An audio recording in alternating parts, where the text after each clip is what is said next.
Good morning friends, હું અજય ત્રિવેદી અને આજે આપણે ધોરણ 9 વિષય ગણિતમાં પ્રથમ પરીક્ષા માટે મિત્રો ચેપ્ટર 6 ના ગાલા એસાઇનમેન્ટના એક્ઝામ્પલ શીખી રહ્યા છીએ. આજે હું તમને બે મોસ્ટ ઇમ્પોર્ટન્ટ એક્ઝામ્પલ શીખવાડીશ, તો બરોબર ધ્યાન આપજો. આજે આપણો 5મા નંબરનો ગાલા એસાઇનમેન્ટનો દાખલો છે કિરણ y યામ અને એ ખૂણા XYZ નો દ્વિભાજક છે, દ્વિભાજક, તથા કિરણ YN એ ખૂણા MYZ નો દ્વિભાજક છે. જો ખૂણો XYN બરાબર 45 હોય તો ખૂણો XYZ શોધો. તો બરોબર ધ્યાન રાખજો મિત્રો, થોડો કોમ્પ્લિકેટેડ છે પણ તમને આવડી જશે. જુઓ, આપણને એમ કીધું છે કે ખૂણા XYZ નો આ YM એ દ્વિભાજક છે. દ્વિભાજક એટલે જો અહીંયા આપણે અહીંયા ખૂણો દોરી દઈએ. જોજો, આ ખૂણો કયો દોર્યો મેં? X Y અને Z, બરોબર. હવે એનો દ્વિભાજક આપણે દોરવાનો છે. દ્વિભાજક એટલે કોઈ પણ ખૂણાને દ્વિભાજક હોય તો એ ખૂણાના બે સરખા ટુકડા કરે. કેટલા ટુકડા? બે સરખા. એટલે અહીંથી આપણે વચ્ચોવચ આ રીતે દોરી દઈએ અને આનું નામ આપી દઈએ YM. આ M એટલે એનો મતલબ મિત્રો આ બંનેનું માપ, આ બંને ખૂણાના માપ હંમેશા દ્વિભાજકના કારણે સરખા થાય. એટલે કે આ 30 હોય તો આ પણ 30, 40 તો 40, 60 તો 60 થાય. હવે શું કહે છે આગળ જુઓ, કિરણ YN એ ખૂણા MYZ ના, આ MYZ આ જે ખૂણો છે એનો દ્વિભાજક છે. એટલે બરોબર ધ્યાન આપો, MYZ અને એનો આપણે આ રીતે દ્વિભાજક દોરી નાખ્યો. એટલે આ બંનેના માપ કેવા થાય? સરખા. બરોબર. તો હવે આપણે શું કરીશું? બરોબર ધ્યાન આપજો. આપણે શોધવાનું XYZ આ ખૂણાનું માપ શોધવાનું છે. તો હવે આપણે બરોબર ધ્યાન આપો કે આપણે આ ખૂણા બરાબર x ધારી લઈએ. શું ધારીએ? x. તો આ ખૂણો છે એ પણ x થાય. કેમ? કારણ કે આ YN છે, આ n, આ YN કિરણ એ આ ખૂણા MYZ નો દ્વિભાજક છે. એટલે આ બંને ટુકડાના માપ, બંને ખૂણાના માપ સરખા થાય. તો આપણે આ બંને ખૂણા લખી કાઢીએ.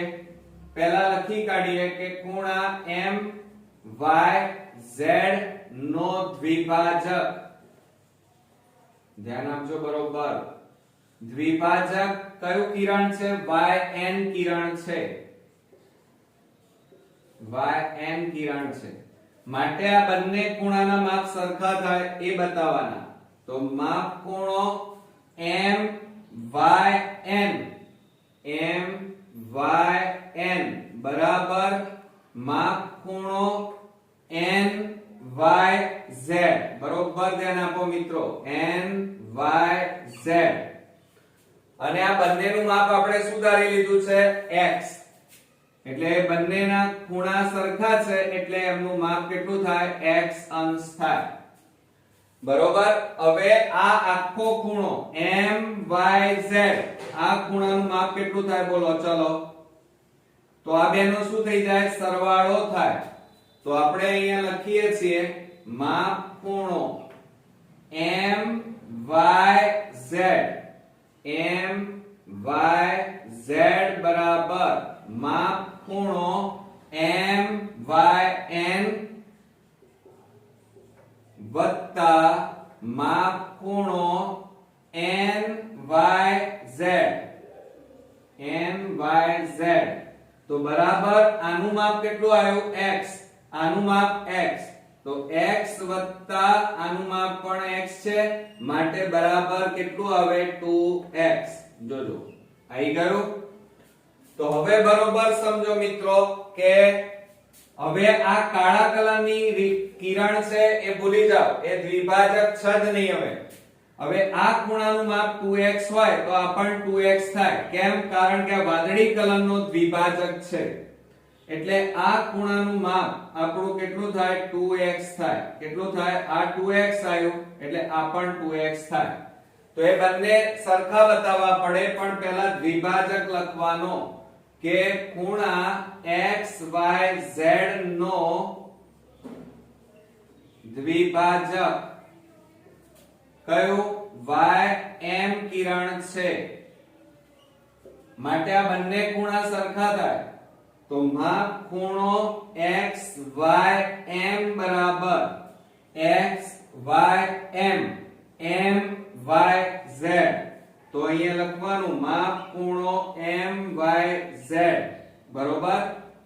તો માટે આનું માપ કેટલું છે? આ બંને સરખા આયા માટે માપ ખૂણો x y m બરાબર m y z. તો જો આ એનું માપ આપણી પાસે આવી ગયું. કેટલું આવ્યું? 2x. તો એની જગ્યાએ કેટલા મૂક્યા? 2x. ક્લિયર? હવે તમે બરોબર ધ્યાન આપો. તમારે ખૂણા x y n એટલે જુઓ x y n નું માપ આપ્યું છે. કેટલું આપ્યું છે? 45. અને ખૂણો x y z શોધવાનો છે. તો બરોબર ધ્યાન આપજો.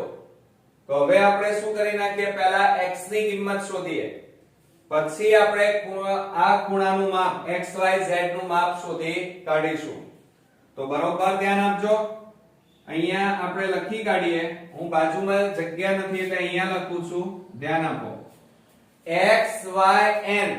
જોજો અહીંયા આકૃતિમાં x y n. આ નીચેનો ભૂલી જાઓ લાલ કલરનું. તો કેટલા ખૂણા આયા? બે. કયા? x y m m y n. તો અહીંયા લખીએ આપણે માપ ખૂણો x y n બરાબર માપ ખૂણો x y m. આ બેનો સરવાળો થાય. એમાં બે ખૂણા સમાયેલા છે m y n. માપ ખૂણો y m y n m y n. જોજો બરોબર. આપણે આ રીતે દોર્યું છે. આમ આ રીતે જુઓ. આ x y અને n અને એનો આ રીતે અહીંયા વચ્ચે m છે. એટલે બે ખૂણા બને. કયા કયા? x y m m y n. આ બેનો સરવાળો કરો એટલે આખા ખૂણાનું માપ મળી જાય. હવે x y n બરાબર આપણને રકમમાં આપેલા છે. કેટલા આપ્યા છે? 45. તો અહીંયા લખી કાઢીએ 45 બરાબર. હવે x y m. હવે જો અહીંયા આપણને x y m બરાબર કેટલા છે? 2x. તો અહીંયા એની જગ્યાએ લખી કાઢીએ 2x. પછી m y n. હવે બોર્ડ ઉપર જુઓ m y n બરાબર ક્યાં છે? તો જુઓ m y n. તો એનું માપ કેટલું છે? x. તો અહીંયા લખી કાઢીએ x. માટે 45 બરાબર 2x x એટલે 3x. માટે 45 બરાબર. હવે શું થાય? 3 ગુણાકારમાં છે. આ બાજુ લઈ જાઓ તો ભાગાકારમાં. તો બરાબર x. હવે આપણે છેદ ઉડાડી દઈએ એટલે આપણો જવાબ આવી જાય. 3 એ છેદ ઉડાડો તો 15 તારી 45. માટે x બરાબર 15 જવાબ આવ્યો. હવે આ કિંમત આપણે શેમાં મૂકવાની છે? તો હવે આપણે શોધવાનું શું છે? x y z. હવે જો અહીંયા બરોબર. અહીંયા હું કાચી આકૃતિ દોરું તો આપણી પાસે આ રીતે છે. જુઓ આ x એટલે તમને વધારે ખબર પડે, સમજવામાં સરળતા રહે. જુઓ x y z. આ x y z અને આ વાદળી કલરનો એનો દ્વિભાજક છે. આ દ્વિભાજક અને એનું નામ છે m. હવે જુઓ x y આ જે x y z છે એ બે ખૂણાથી બન્યો. આ એક ખૂણો એનું માપ કેટલું છે 2x, આનું માપ પણ કેટલું આવ્યું 2x.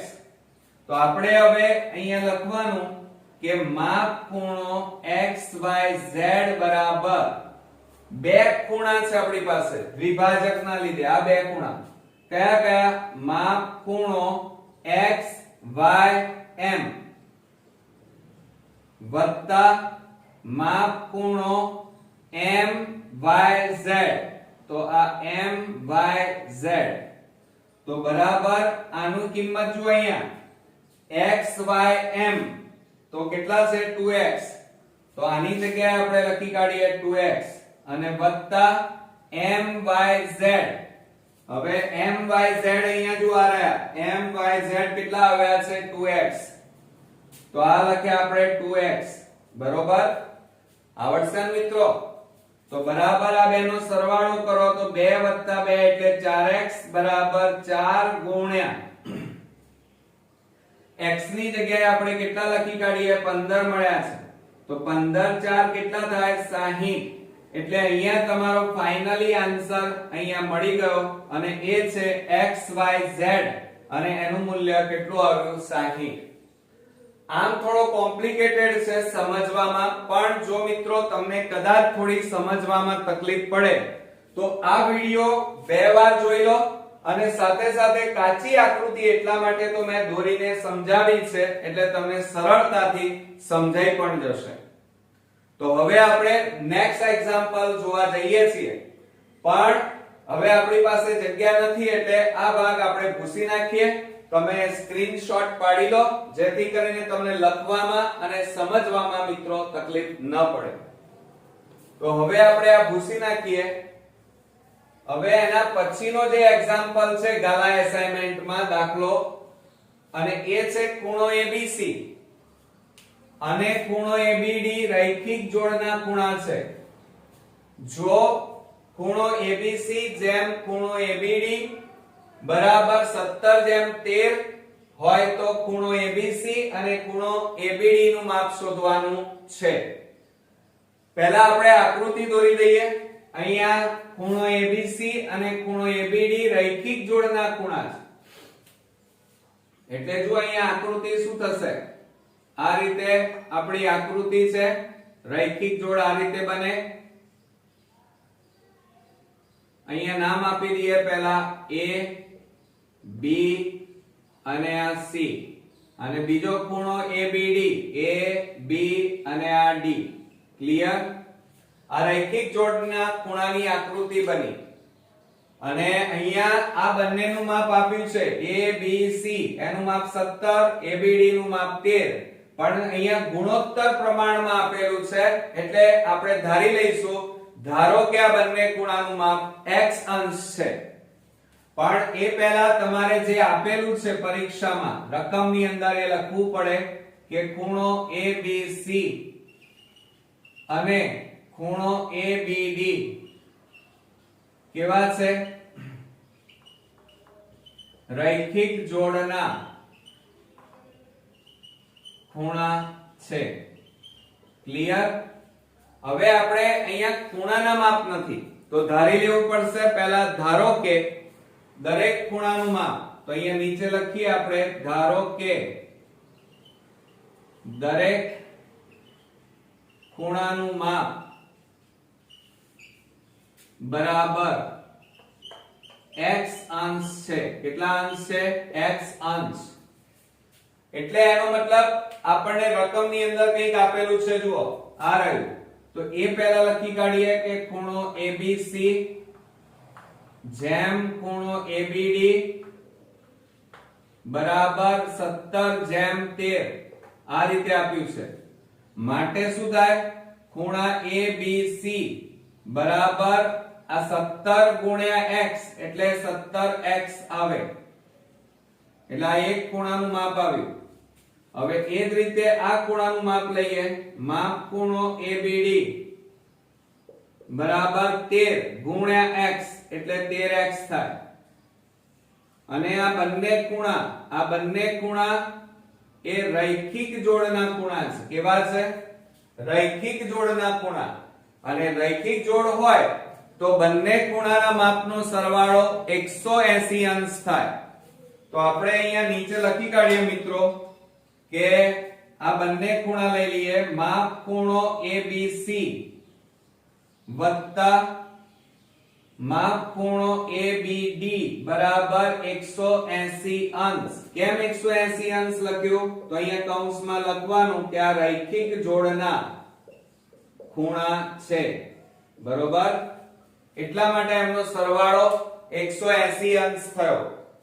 હવે કિંમત મૂકો. ABC એટલે કેટલા? 17x અને વત્તા ABD એટલે 13x અને બરાબર 180 અંશ. હવે શું થાય? 17 વત્તા 13 કરો તો કેટલા થશે? 7 ના 3 10 નું શૂન્ય એટલે 30x આવે બરાબર 180. હવે આ 30 ને પેલી બાજુ લઈ જાઓ તો x બરાબર 180 છેદમાં 30. છેદ ઉડાડો 30 તો અહીંયા કેટલા ઉડે? 36. કેટલા થશે મિત્રો? 36 એ 180 થાય. હવે x ની કિંમત તમને અહીંયા મળી ગઈ છે. કેટલી આવી? 6 આવી. કેટલી આવી? 6. હવે આ કિંમત તમારે આ બંને ખૂણામાં x ની જગ્યાએ મૂકી દો એટલે આપણને બંને ખૂણા અહીંયા મળી જશે. જુઓ, પહેલો ખૂણો લઈએ ABC તો અહીંયા લખીએ માપ ખૂણો ABC બરાબર 17x બરાબર 17 ગુણ્યા 6. x ની જગ્યાએ કેટલા મૂકવાના છે? 6. તો 17 ગુણ્યા 6 કરો તો કેટલા થાય? 102 થાય. એ જ રીતે આપણે ABD લઈ લઈએ તો અહીંયા લખીએ કે માપ ખૂણો ABD બરાબર 13x. તો 13x બરાબર 13 ગુણ્યા x ની જગ્યાએ કેટલી કિંમત મૂકવાની છે? 6. તો 13 ગુણ્યા 6 કરો તો 6 તારી 13 ચોક 78. કેટલા આવે? 78 અંશ. હવે આ રીતે આપણને જે બંને ખૂણાના માપ માંગ્યા હતા કે ABC એટલે આનું માપ કેટલું આવ્યું? 102. ABD એનું માપ આવ્યું 78. હવે તમે સાચા છો કે ખોટા? તો રૈખિક જોડ એટલે એમનો સરવાળો કેટલો થાય? 180. તો આ બંને જે જવાબ આવ્યા એ બંને ખૂણાના માપનો સરવાળો કરી દો. આ બંનેનો સરવાળો 180 થવો જોઈએ. તો 102 વત્તા 78 એટલે 180 થાય. ક્લિયર છે ને? એકદમ ઈઝી. તો મિત્રો આ રીતે આ ચેપ્ટર 6 ના બે અગત્યના એક્ઝામ્પલ જોયા. નેક્સ્ટ વિડિયોમાં પાછા નવા એક્ઝામ્પલ સાથે પાછા ફરી મળીશું. ત્યાં સુધી તમારે ગાલા એસાઇનમેન્ટના બધા જ વિડિયો જોવાના છે અને સાથે સાથે જાતે પ્રેક્ટિસ કરવાની છે. તો નેક્સ્ટ વિડિયોમાં ફરી મળીએ. ત્યાં સુધી ગુડ નાઇટ મિત્રો.